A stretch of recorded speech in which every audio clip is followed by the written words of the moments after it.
Welcome to a new edition of the Neon Jazz interview series with Toronto-based jazz bassist and composer Alex Lakusta.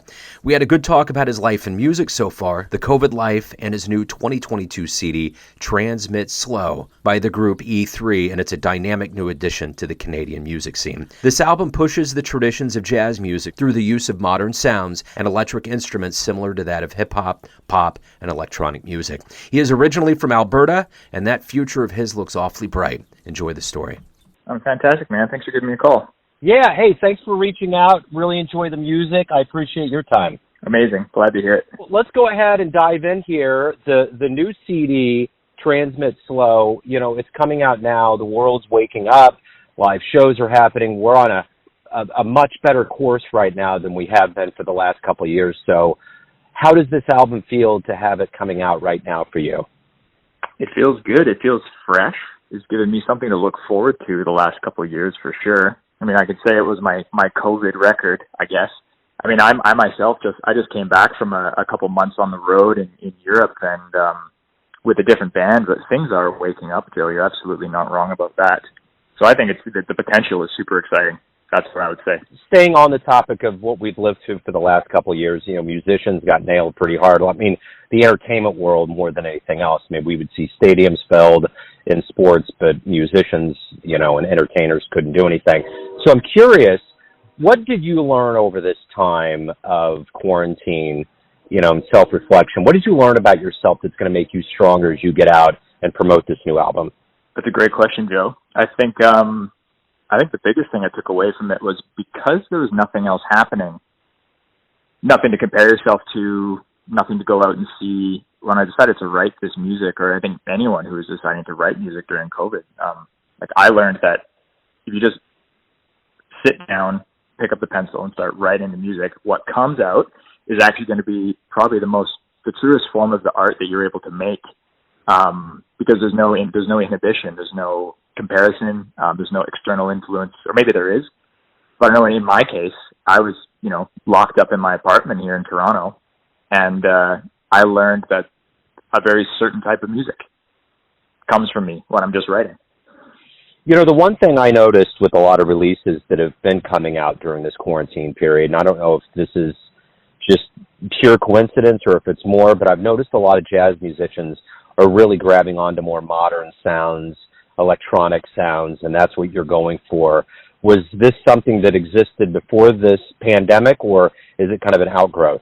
I was dabbling with it a little bit before the pandemic, and I think when I kind of started writing it, it became very clear that these sounds and these kind of, I guess you could say, these modern advances in the genre here, they were very at home. The music was very at home within these parameters. And I mean, it's just the natural in my opinion, it's becoming the natural progression of part of the jazz genre, right? I mean, it could have done another standards record, could have been. There's nothing wrong with that. That part of the art will always exist there. But I think that there's a lot of, and I would say more young adult jazz musicians that are trying to push a little bit further past what's already been done to kind of keep things fresh and attract a new audience. I'd have to agree with that. I think that's something that's been kind of even with cats like Kamasi Washington and others, there's been elements, Miles was even doing that towards the end of his life. He was really kind of branching out to different genres, and I just think that's a natural evolution of things. So this is a record of original compositions. Talk to me a little bit of how you picked and arranged this lineup of tunes for this album. Yeah, so they all start, I actually don't write on the bass guitar at all. Very rarely I do. I find there's a bit of you're too comfortable. And it's hard to find new things sometimes. So I actually wrote this whole record in software called Ableton Live, with a MIDI controller, actually.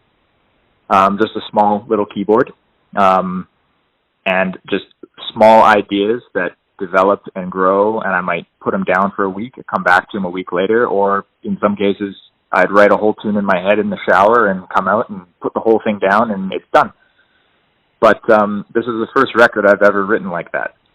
It was a brand new method of composition for me, and I kind of liked it. I think I'll keep doing it for sure, because it allows so much freedom especially because within these softwares, you have access to so many sounds, more sounds than I could ever make with a bass guitar, even with a few effect pedals or something like that. And that is, I think, super important for getting inspiration and hearing your ideas in a different way. So what are you ultimately hoping the listener gets from this album? I want the experienced jazz listener, or maybe the discerning jazz listener, to still take away some jazz from this, to enjoy the improvisations, to maybe feel slightly refreshed with the musical offering there. And I maybe think that the younger listener, or the not so often jazz listener, I want them to be attracted to it because of the some of the familiarities with the sounds, some of the familiarities with the forms, synthesizers and electric bass and, aggressive drums, can draw in a bit of a different audience, I think. So I think there's a little bit for everyone in this. So you're originally from Alberta, you're in Toronto now. Talk to me a little bit about growing up and kind of your home environment, how jazz became what you went after in life. Yeah, so growing up in Edmonton, I grew up in a musical family that weren't listening to jazz records, that's for sure. I grew up listening to Journey and Def Leppard, the Eagles and Don Henley, that kind of stuff. And I was always a music student in school. In Alberta, you can start taking music in school in junior high, grade 7. And I joined the jazz band at lunchtime. And I played the alto saxophone. It was actually the first instrument I ever played. And a bass fell on me happenstantially. My saxophone fell out of the case one day, and it was broken, and there was an upright bass in the music locker, and I just kind of picked it up and said, I'm going to play this for this class. And so that's how I got into jazz, and I always had an interest for it. And I was around some great mentors, some great Canadian players like Craig Brennan, Joel Gray, Ray Barree, and getting into more of a professional level in post-secondary, guys like Kent Sangster or John Taylor, bass player, arrangers like Alan Gilliland, things like that. And nothing but support from these people, right, to try to pursue this. And that was it. I'd pursued it all the way to Toronto, and now I'm here. So did you have any other dreams, or was it always going to be music? I thought maybe I would like to, do sports. I was a big snow skier. I was into, jumping off cliffs and doing dangerous things, and then I kind of realized that you can't do that forever. It starts to hurt more and more the older you get, and then I was always drawn to music, and then I kind of just dove after it. The other day, my wife and I were driving around, and I'm going to be 50 this year, and she was like, I was a runner in high school. That's all I did. And I bike now, and she was kind of like, why don't you run? Why don't you ever do that? And I said, I had shin splints, and running, you pounding, the pavement creates so much on your body. But to me, cycling is just kind of this more fluid thing. You're saving your bones a little bit. Absolutely, right? So I get the whole thing. When you get older, you kind of have to start thinking and looking out for some of those things. And I don't know. Seeing the world go by on a bike just makes way more sense to me. And if I really have like a dog or an animal after me, I'm out of there on a bike, Absolutely. Talk to me a little bit about your beginnings. I'm always interested when the journey to music begins, when did you feel like, what stage did you get on where you were like, all right, this is it. I feel right. This is good. This is what I want to do. It was maybe a little bit later than most people, Joe. It was, it wasn't until high school in Alberta. I was still doing music and doing the jazz bands at lunch. I was doing any possible extracurricular music thing I could possibly do, and that included the summer camps, intensive weeks at the Grant MacEwan. Well, it was a college when I went to it, but it was, in Edmonton, the music university there. So it probably got serious around 16, 17. I started taking guitar lessons on the side. I was playing a couple different instruments as a kid. Graduating high school, taking a couple years off, realizing I didn't want to get into the sports stuff anymore. And then that's when I started taking some private lessons. This was around 18. Private lessons with some professional players, some professional orchestra and some professional jazz bass players. And that's when I finally saw what the career kind of looked like, what it could be, and I was attracted to it at that point. So as a young adult at around 18, that's when it kind of hit me. And then going to music university in Edmonton, it only kind of grew it. And then it's like, oh, I can take this further. I can go to a different city and go to the, arguably one of the best cities in Canada for music. And that's what I want to do, so that's the story there.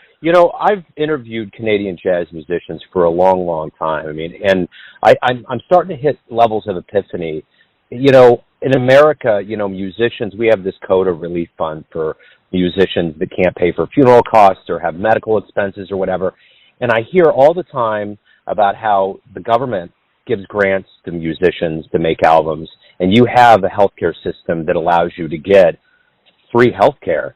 I mean, that's amazing to me. It almost seems like there's this focus on mental health, especially with artists. Does that kind of make things a little bit easier as a musician? I mean, I don't even know if easier is the way, but is it more comforting to know that you have those things to help you as a musician? I mean, it definitely opens up a lot of avenues for artists, that's for sure. I mean, it's funny you say that. I have a few American musician friends they actually live in Toronto, and they hear about getting grants and all that kind of stuff, and they're like, man, this is insane. Back home, we just have to save up and do this stuff, like it's so difficult for people to get anything done.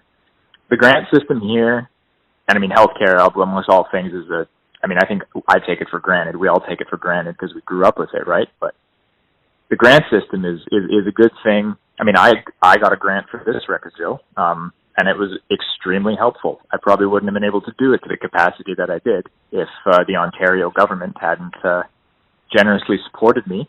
Our system here for professional musicians, Joe, it basically runs on the grant system. There's very few musicians that are able to do music professionally without some semblance of grant support, if not almost entirely grant-supported finances.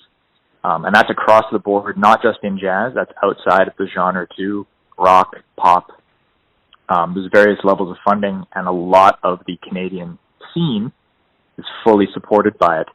And that is vastly different than other parts of the world. That is definitely for sure.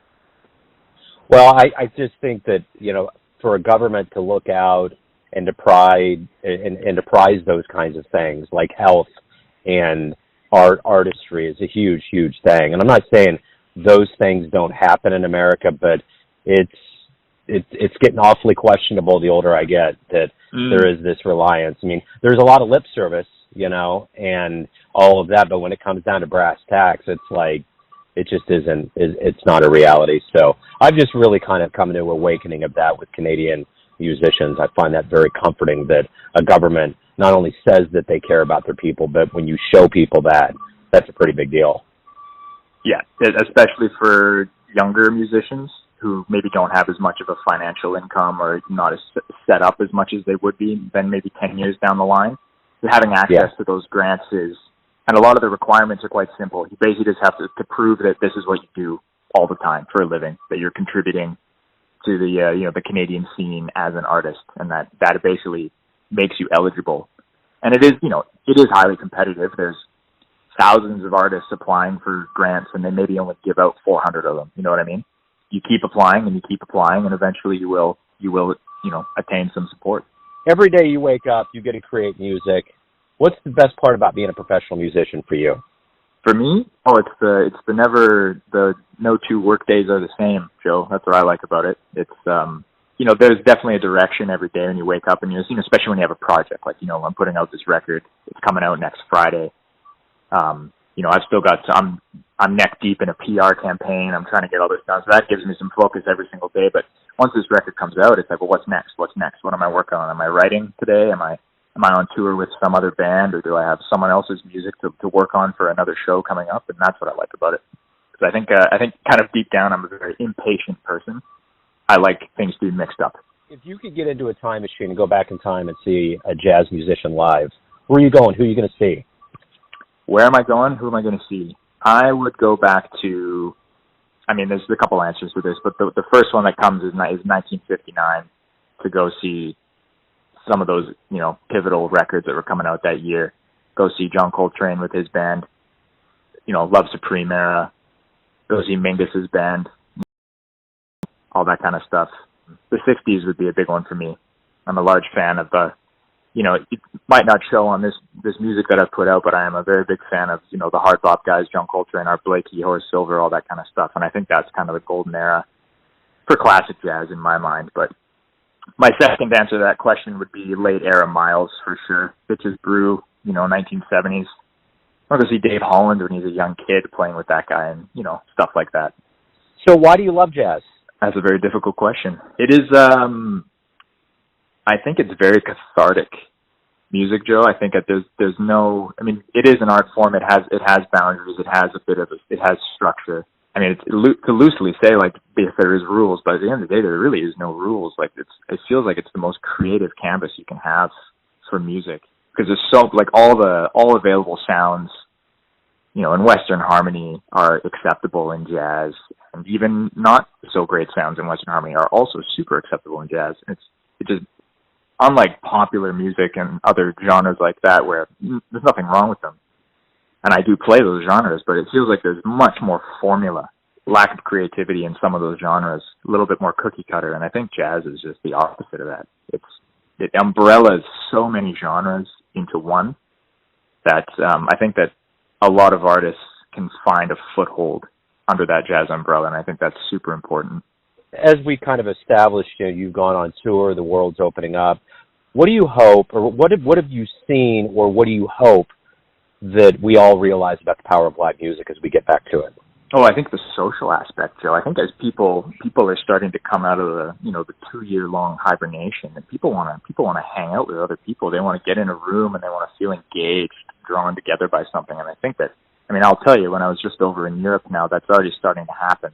People are coming out. They are alive and well and seeking live music en masse. And I think that's coming, over in North America here, especially probably this summer and into the fall as things really start to open up and become booked. I think people are going to chase that social aspect that you can get from going to see live music. So everyone has a perception or an idea of who they think you are, your family, your friends, your fans, but ultimately you live your life. Who do you think you are? Who I think I am? Oh man, I am I like to think I'm just a Canadian bass player trying to make his way through this musical world. It sounds so cheesy, but that's just trying to live the truth through the art that I make, and I want to connect with people through it. And I don't want everyone to like my music because you can't please everyone, but I want to share that music with new audiences and bring people into jazz just as much as I like it. Beautiful, man. Alex, hey, thank you for taking a minute out for the show. Good luck with the album and the return to the stage. Yeah, Joe, thank you for having me. I appreciate the call. Thanks for listening and tuning in to another Neon Jazz interview, where we give you a bit of insight into the finest players and minds in Toronto, Kansas City, and spots all over the world, giving fans all that jazz. Thanks to Alex for his time, music, and story. If you want to hear more interviews, go to Famous Interviews with Joe Domino in the iTunes Store. Visit neonjazz at youtube.com, and for everything Neon Jazz, go to the neonjazz.blogspot.com. And finally, for everything Joe Domino related, go to joedomino.com, and if you feel like it, you can donate a few bucks through Patreon or PayPal. Until next time, enjoy the jazz, my friends.